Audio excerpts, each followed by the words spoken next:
اور ان میں سے ہر ایک یہ دعویٰ کرے گا کہ وہ اللہ کا رسول ہے۔ یہ نشانی ثابت ہو چکی ہے اور یہ قیامت کی علامات میں سے ہے۔ دجال اعظم کے ظہور تک ابھی اور دجال ظاہر ہوں گے۔ ہم دجال کے فتنے سے پناہ مانگتے ہیں۔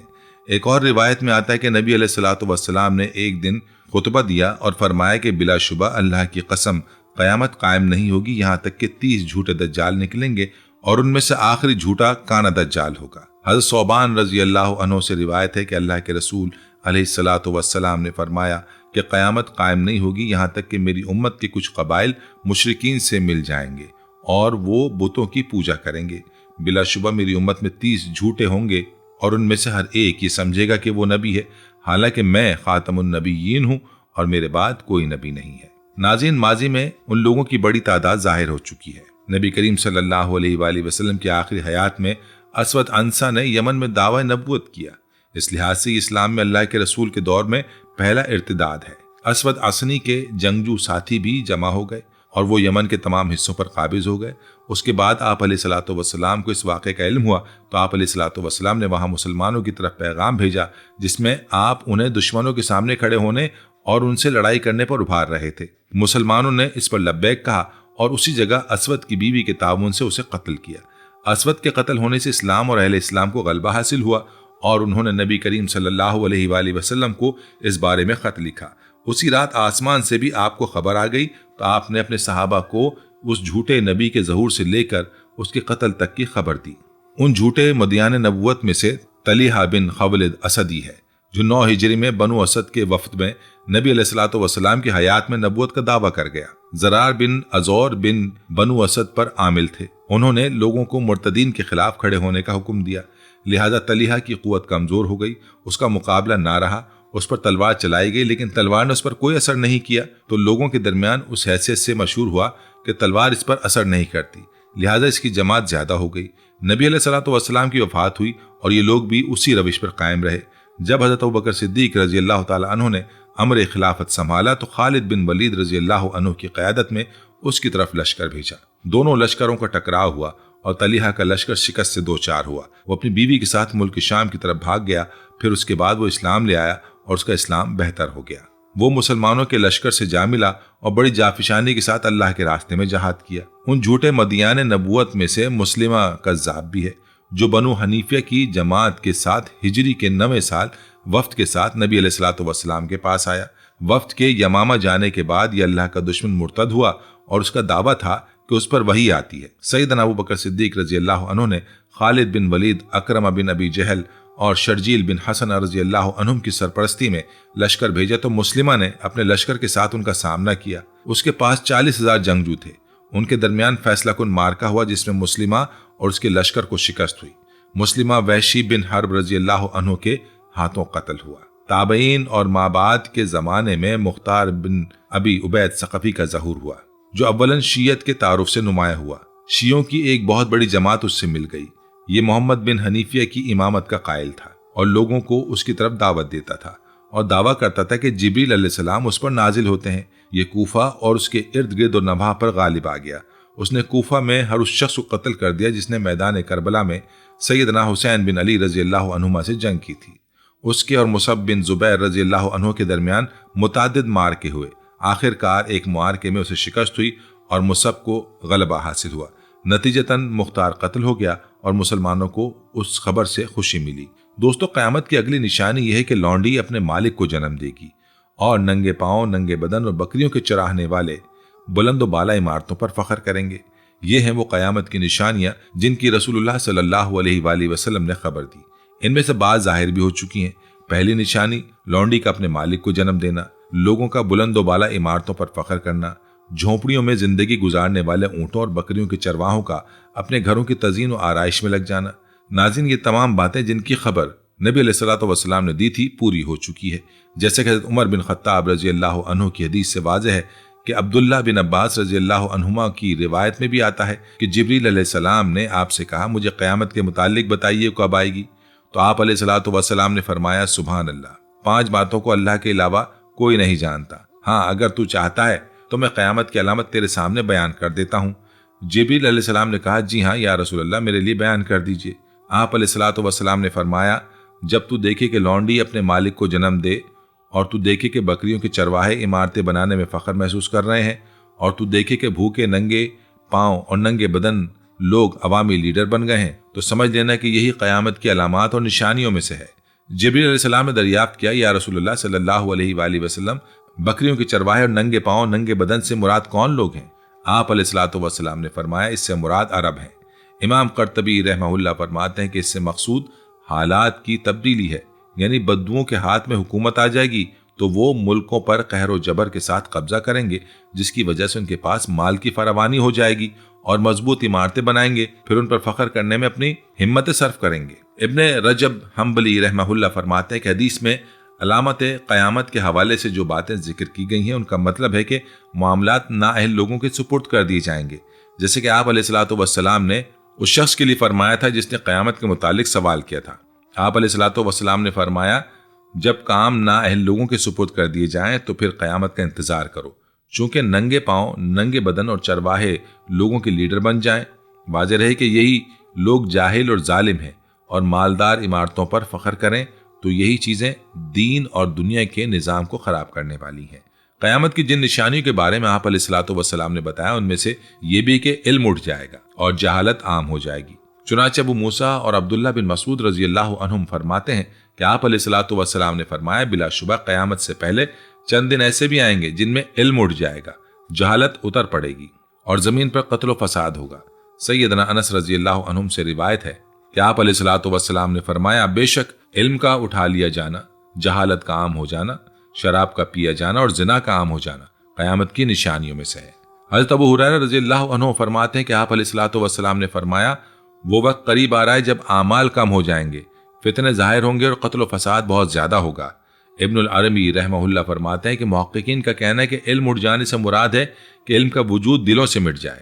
علم ہم میں سے پہلے لوگوں کے پاس تھا، پھر ہمارے سپرد کیا گیا، اب ہمارے اندر علماء کی موت سے علم اٹھ جائے گا۔ بعض علماء کا کہنا ہے کہ علم اٹھ جانے سے مراد بے عملی ہے، چنانچہ لوگ قرآن حفظ کریں گے، ایک آدمی گناہ کا ارتکاب کرے گا اور اس کے گناہوں کی وجہ سے اس کا علم ختم ہو جائے گا۔ ایک آدمی قرآن کی قرأت کرے گا اور اس پر عمل نہیں کرے گا۔ ایک عالم فوت ہوگا اس حال میں کہ اس کے علم سے کسی نے بھی کوئی نفع نہیں اٹھایا ہوگا۔ حافظ ابن حجر رحمہ اللہ فرماتے ہیں کہ یہ بھی کہا گیا کہ نقص علم سے مراد ہے کہ پوری دنیا کو نیسیان لاحق کر دیا جائے، اور یہ بھی کہا گیا کہ نقص علم سے مراد علماء کی موت ہے۔ چنانچہ جب کوئی عالم فوت ہوگا تو اس کا جانشین پیدا نہیں ہوگا۔ اس طرح جن جگہوں سے علماء اٹھ جائیں گے وہاں سے علم بھی اٹھا لیا جائے گا۔ رفع علم اور کثرت جہل کے بارے میں جتنی احادیث بھی آئی ہیں ان سے مراد ہے کہ علماء کرام فوت ہو جائیں، صرف جاہل لوگ رہ جائیں گے، لوگ انہیں لیڈر بنائیں گے اور خود بھی گمراہ ہوں گے اور وہ دوسروں کو بھی گمراہ کریں گے۔ عبداللہ بن عمرو بن عاص رضی اللہ عنہما فرماتے ہیں کہ میں نے رسول اللہ صلی اللہ علیہ وآلہ وسلم کو فرماتے ہوئے سنا کہ بے شک اللہ تعالیٰ علم کو راتوں رات نہیں اٹھائے گا، بلکہ وہ علماء کو قبض کرنے کے ساتھ علم اٹھائے گا۔ روئے زمین پر کوئی بھی عالم نہیں رہے گا تو لوگ جاہل لوگوں کو اپنا لیڈر بنائیں گے، ان سے سوالات کریں گے، وہ بغیر علم کے فتوے دیں گے، چنانچہ وہ خود بھی گمراہ ہوں گے اور انہیں بھی گمراہ کر دیں گے۔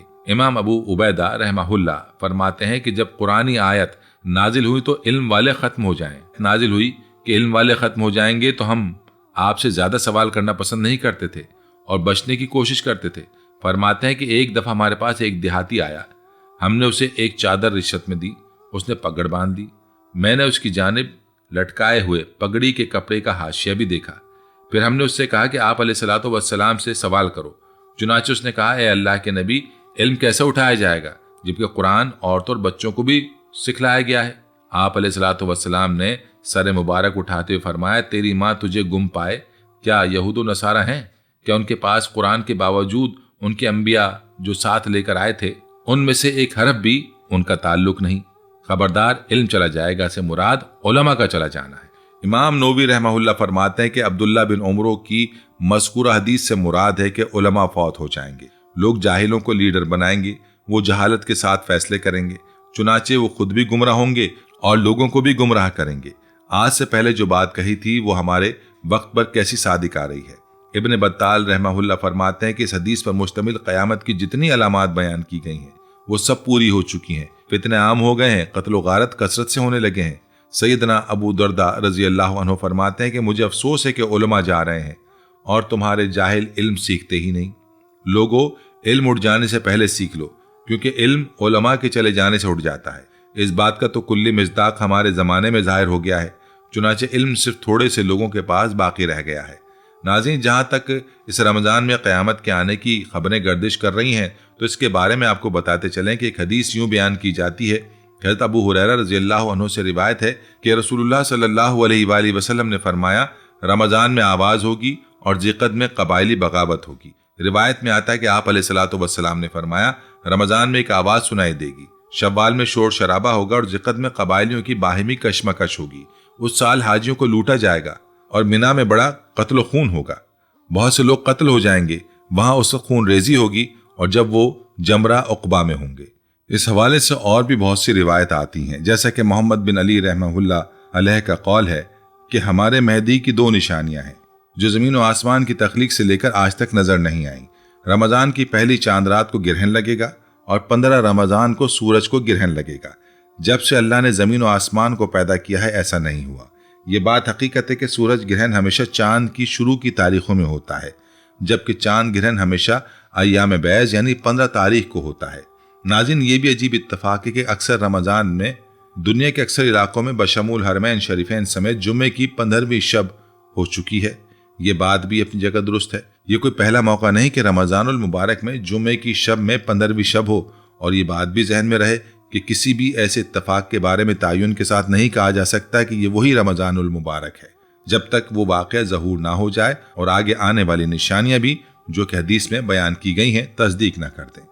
رمضان المبارک کی نشانیوں سے متعلق گو کہ احادیث ضعیف ہیں، مگر ان کی تعداد کثیر ہے، چونکہ یہ احادیث کسی عقیدے سے متعلق نہیں بلکہ محض تاریخی واقعات سے تعلق رکھتی ہیں، اس لیے ان پر بحث کی جا سکتی ہے۔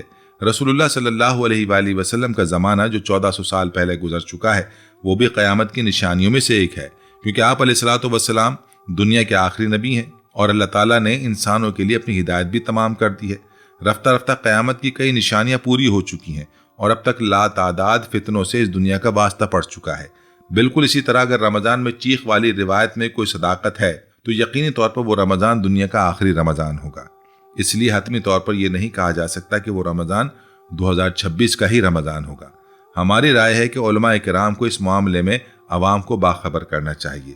باقی دوستو، آپ کو بھی دعوت فکر دی جاتی ہے کہ اپنی زندگی میں ہم نے اور آپ نے اپنے پیارے نبی علیہ الصلوۃ والسلام کی بتائی گئی متعدد نشانیوں کو دیکھ لیا، اس لیے ہر دم اور ہر پل ہمیں آخرت کی تیاری کرنی چاہیے تاکہ اچانک کسی فتنے کا شکار اس طرح نہ ہو جائیں کہ زندگی کی مہلت ہی ختم ہو جائے اور توبہ کا موقع نہ ملے۔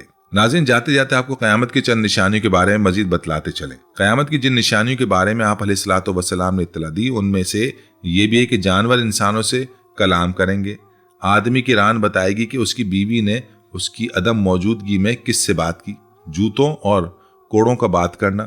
حضرت ابو ہریرہ رضی اللہ عنہ فرماتے ہیں کہ آپ علیہ الصلوۃ والسلام نے صبح کی نماز پڑھ کر لوگوں سے مخاطب ہو کر فرمایا کہ بنی اسرائیل میں ایک آدمی بازار میں گائے ہانک رہا تھا۔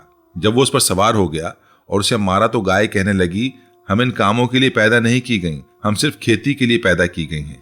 لوگوں نے یہ حال دیکھ کر کہا، سبحان اللہ، گائے بھی بات کرتی ہے۔ آپ علیہ الصلوۃ والسلام کو جن علامات کی خبر دی گئی تھی، عمرو بن عاص رضی اللہ عنہ کی روایت اس بارے میں ہماری رہنمائی کرتی ہے۔ آپ علیہ الصلوۃ والسلام نے فرمایا، قیامت اسی وقت آئے گی جب فحش و منکر، قطع رحمی اور بری ہمسائیگی عام ہو جائے گی۔ جس بات پر آپ علیہ الصلوۃ والسلام نے اطلاع دی تھی وہ پوری ہو چکی ہے، چنانچہ ہم اپنی آنکھوں سے آج کے لوگوں کے درمیان فساد، قطع رحمی اور ہمسائیگی کا برا سلوک دیکھ رہے ہیں۔ محبت کی جگہ بغض اور نفرت نے لے لی ہے۔ آج پڑوسی کو پہچانتا ہی نہیں، عزیز و اقارب ایک دوسرے کی موت اور حیات سے بے خبر ہے۔ ان کے باہمی رویوں پر ہم حسبنا اللہ و نعم الوکیل ہی کہہ سکتے ہیں، جبکہ قرآن و سنت میں قطع رحمی کی بڑی مذمت کی گئی ہے اور اسے جنت سے محرومی اور دوری کا سبب قرار دیا گیا ہے۔ قرآن کریم میں ہے کہ اب کیا تم لوگوں سے اس کے سوا کچھ اور توقع کی جا سکتی ہے کہ تم الٹے منہ پھر گئے تو زمین میں پھر فساد برپا کرو گے اور آپس میں ایک دوسرے کے گلے کاٹو گے۔ آپ علیہ الصلوۃ والسلام کا فرمان ہے کہ قطع رحمی کرنے والا جنت میں داخل نہیں ہوگا۔ ناظرین، یہ تھی ہماری آج کی ویڈیو۔ امید کرتے ہیں کہ آپ کو پسند آئی ہوگی۔ اگر آپ کو ویڈیو پسند آئی ہے تو آپ سے گزارش کرتے ہیں کہ آپ اپنے پیاروں اور دوستوں کے ساتھ ضرور شیئر کیجیے۔ کمنٹس میں آپ ہمیں بتائیں کہ آپ اور کن موضوعات پر ویڈیوز دیکھنا چاہتے ہیں۔ آپ کمنٹس میں ہم سے سوالات بھی پوچھ سکتے ہیں۔